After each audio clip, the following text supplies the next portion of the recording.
Very good. आज पापा America से लेक्चरर आए हुए थे। अरे वाह। और उन्होंने आपको पता है हमें बताया ग्लोबल वार्मिंग के बारे में। ग्लोबल वार्मिंग के बारे में? हाँ पापा, ग्लोबल वार्मिंग का मुद्दा अमेरिका वालों ने उठाया है, इसलिए तो वो दुनिया का एडवांस कंट्री माना जाता है। पूरी दुनिया में वाहवाही हो रही है कि उन्होंने क्या अभियान चलाया है पर्यावरण को बचाने के लिए। बहुत अच्छी बात है। हाँ, इनको जानते हैं आप?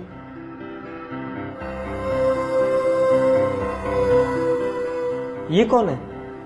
जो तुम्हारे अमेरिका से लेक्चरर आए थे ना, उनके गुरुओं के गुरुओं के गुरुओं के गुरु, ये जगत गुरु जम्बेश्वर भगवान है।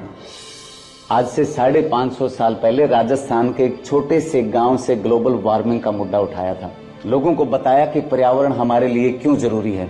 हमारी विडंबना यही है कि हम अमेरिका के लेक्चररों को तो बहुत ध्यान से सुनते हैं, लेकिन हमारे महापुरुषों ने जो पर्यावरण को लेकर अभियान शुरू किया उस पर हम ध्यान नहीं देते। जब बच्चों की बलिदानी का इतिहास लिखा जाएगा तो या तो गुरु गोविंद सिंह के साहबजादों का नाम आएगा जिन्होंने धर्म को बचाने के लिए अपने आप को बलिदान कर दिया था, या माता अमृता देवी की उन 3 लाडली बेटियों का जिक्र आएगा जिन्होंने पर्यावरण को बचाने के लिए अपने आप को बलिदान कर दिया था। पेड़ों को बचाने के लिए 363 लोगों ने बलिदानी दे दी थी, और माता अमृता देवी ने कहा, सर साठे रुख रहे तो भी सस्तो जान। मतलब अगर पेड़ पौधों को बचाने के लिए सर का बलिदान भी देना पड़े तो भी सस्ता है। राजस्थान के छोटे से गांव समराथल में सन 1542 में बिश्नोई धर्म की गुरुजी ने स्थापना की। बिश्नोई धर्म जो शुद्ध शाकाहारी है, जीवों की रक्षा करता है और पर्यावरण की पूजा करता है।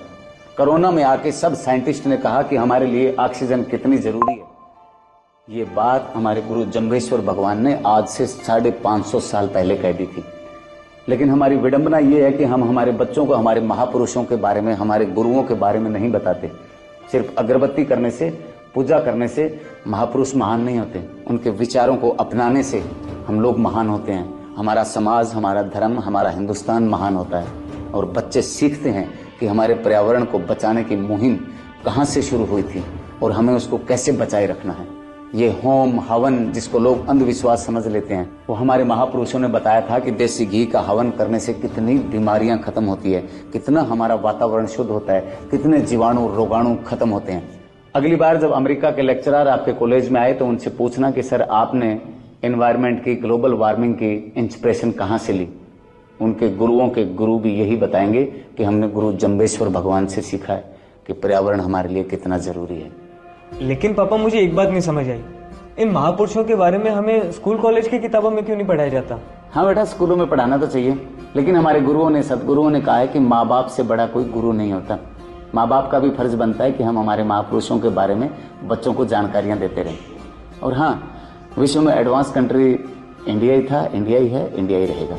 जय हिंद। चलो अब खाना खा लो। पापा एक बात तो माननी पड़ेगी, बड़ों के साथ बैठने से बहुत कुछ सीखने को मिलता है और बहुत जानकारी मिलती है, और इस क्लास की फीस भी नहीं लगती। थैंक यू पापा। वेलकम बेटा, वेलकम।